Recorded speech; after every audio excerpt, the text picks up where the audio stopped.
Evangelyo sa Pinoon.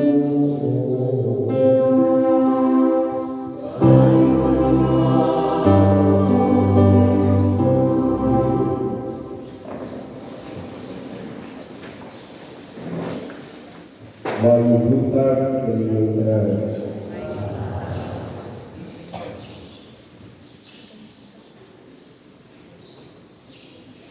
Dautala ang sa magtutulog sa balaw ng Jesus.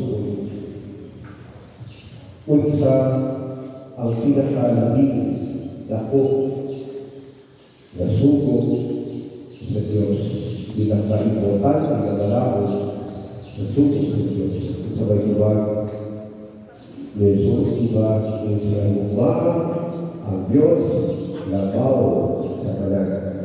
Umigugma sa ang imong isip tao sama sa imong pagigugma sa pagdaliwan. Karon sa ating Ebanghelyo, adunay laing ug bago na usap na sugo ang atong Ginoo. Kaya ingon nga paghigugmaay kamo. Ingon na ako na higugma ninyo paghigugmaan sa kamo. Bago gani, upang magawin sa una, ingon, na higugmaan si katao sama sa paghigugmaan sa imong pagdaliwan. Kini nga mas nasugo, mas lawak kini, o mas labaw kini, sa ingon, na higugmaan natin si katao sama sa paghigugmaan sa pagdaliwan. Pero man, kung kaya higugmaan nato ang si katao sama sa paghigugmaan sa Ginoo kanato. Kung mas labaw yun ini na sugo. Kaya kung ang atong paghigugmaan sa pagdaliwan may itong masihan, tawhanon lamang ito. Pero kung mahigugma ka si katao sama sa paghigugma sa Diyos kanato, hindi mo bini pinaka-challenging kanato kanan.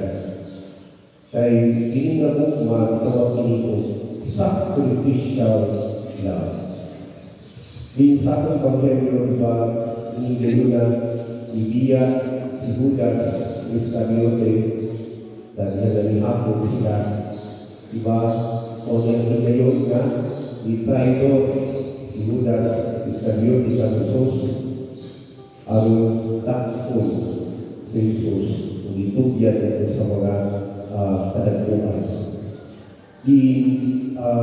Inigayon na ditugod kayo ni Jesus sa mahitabo ini pagpakamatay paghatag sa pagbalikon para kanatong kanan. At pinakadako kayo nagugman na paghatag sa tao ngadto sa sigada o mawin ang pagpakamatay. Mga makita natin kung iunsa ngayon ni Jesus ang pag-ikalimon sa iyang pagbalikon. Dinalimon siya gasa na itag-total yun na gasa sa pagbalikon para sa iyong matulunan para kanatong kanan. At iyang perfecto gayon na pagkasuntanan sa pagdukong samahan na gimaya ini sa Diyos samahan na gimaya usap ng Jesus na anak samahan. Ang Ginoo atong Diyos na manimaya kung kita makahimo diha sa gugma na magsakripisyo. Makahatag ka sa atong pagdaliwan para sa uban, para sa Diyos katao. Malimong kayo kita at inuod ng masinunan ni Jesus kung kita mahigugma sa Diyos katao, iandang kita ng sakripisyo sa atong pagdaliwan para sa uban.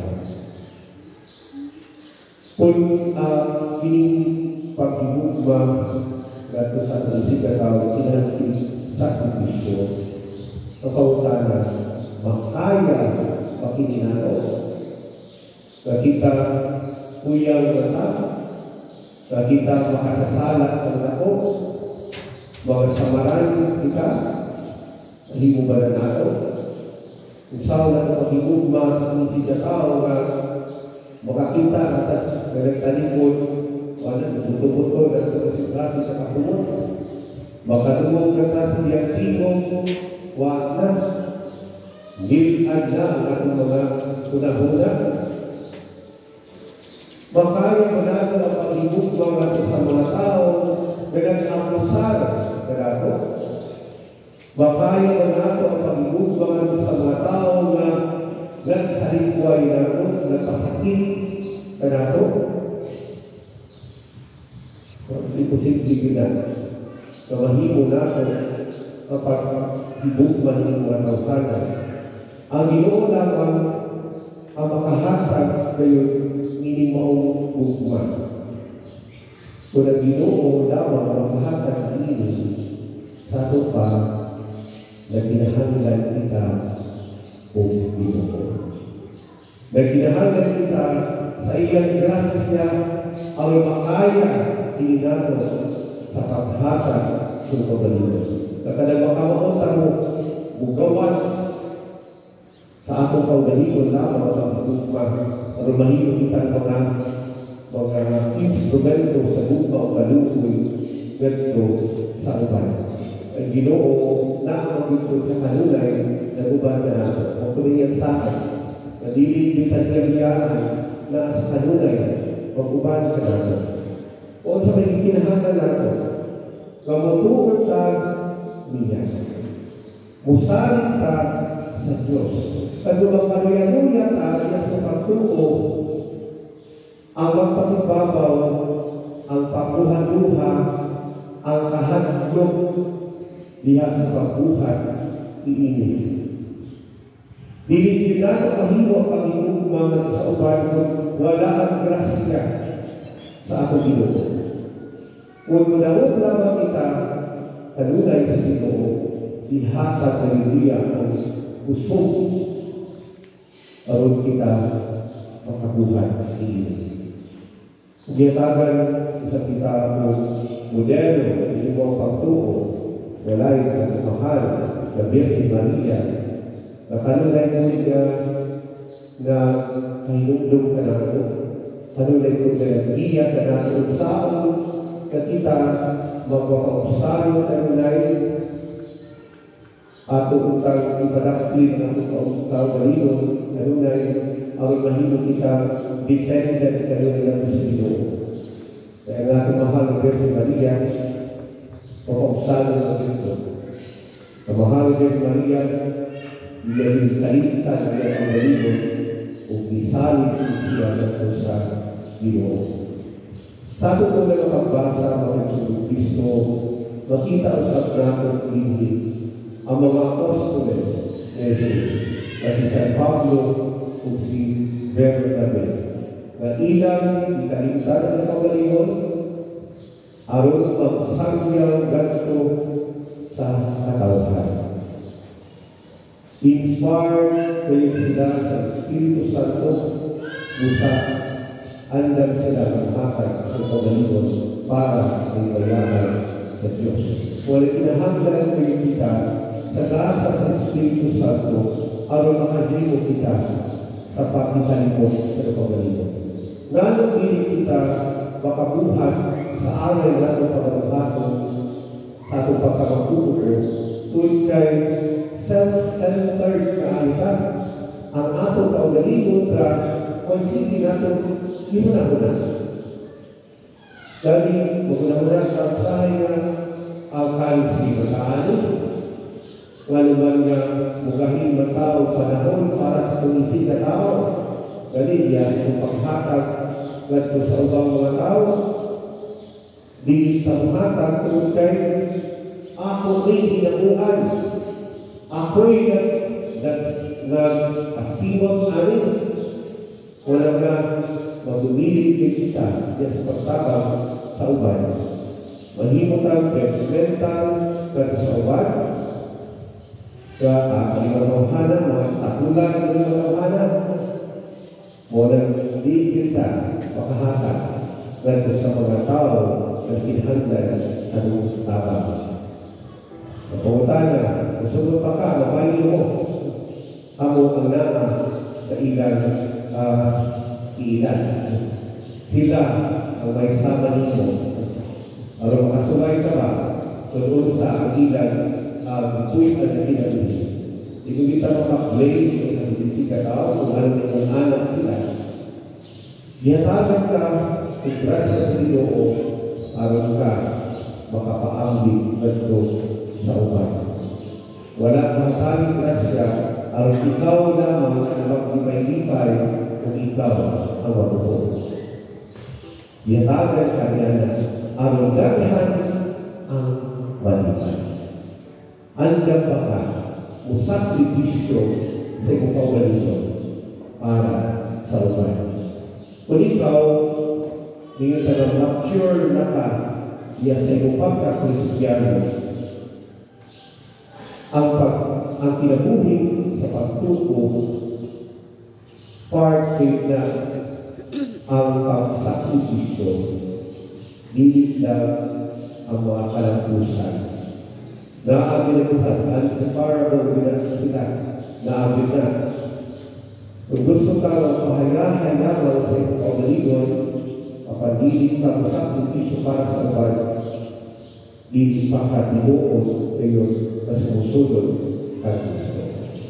Kung ang imo, gusto ka na magpakasayon lamang, ang imo kaugalingon lamang, ang imo palipayo, hindi ka andang na maghatang kalipay ng isa uban na hindi pa kamatyo ng Kristiyano.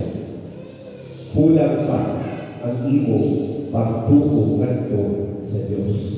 Pero kung andang galing ka na magkalimang sa kaugalingon para sa uban na itubo na ka sa iyong pagka-Kristiyano.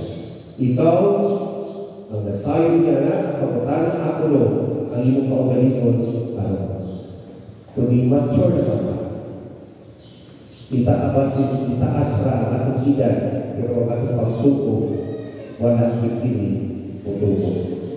Na-stuck na, ay pag-ibig na ihapon ka, ihasakong ka sa tansa, na pag-ulingon ng mga kinaiyan, dili ka andang let go sa bisan sa mga pag-ulingon ng mga kagustuhan. Bakit sumunod sa Kristo, ihalay nato na sa Ginoo ang tanan ng kaugalingon o pangayon nato sa Diyos na utang makahimo ta diyan sa paghigugma ngadto sa uban sama sa iyang paghigugma kanato tanan. Aron nga kung daghan kita na may sama sa paghigugma ni Kristo ngadto sa uban, palipayon kita kayo. Walang limang subo. Wala ang limang tuon. Ang tanan, maghimaya ngayon sa ngalan sa Diyos. Kung kita mahimo kayo ng instrumento sa bukas sa Diyos, daghan ang mga tao na musimpa. Daghan ang mga tao na musunod kay Kristo. Kaya pwede na kita mahimong baba ngadto sa uban. Kung tinutan ang tao sa atong kinabuhi na gipuy-an. Daghan unta ang inspire sa atong kinabuhi na gipuy-an karon. Kung sa daghan ko ang Ginoo sa Ginoo ay hulaan ay ang Ginoo na mahimong baba. Kaya kita mahimo kayo ng instrumento sa bukas sa Diyos kung kaluoy sa Ginoo ganito sa uban. Nahimo na ba ka na instrumento sa bukas sa Ginoo ganito sa uban? Naka-acne na ba ka sa imong mga silingan aron anhinin sa simbahan aron maggay sa Diyos. Kung daghan ka na na-acne ng mga tao na ipadalo na pero mas madaghan pa ang magdayag sa Diyos. Kung wala pa, ano sa pamalimusok yan? Kaya ang atong kalawasan, dili personal, ang kalawasan, communal kayo. Ang kalawasan, iniusa, kapag pinamangay ka mag-usa ka aron sa pagdaig sa Diyos, mag-iusa ka aron pagsangyaw sa ulo sa Diyos.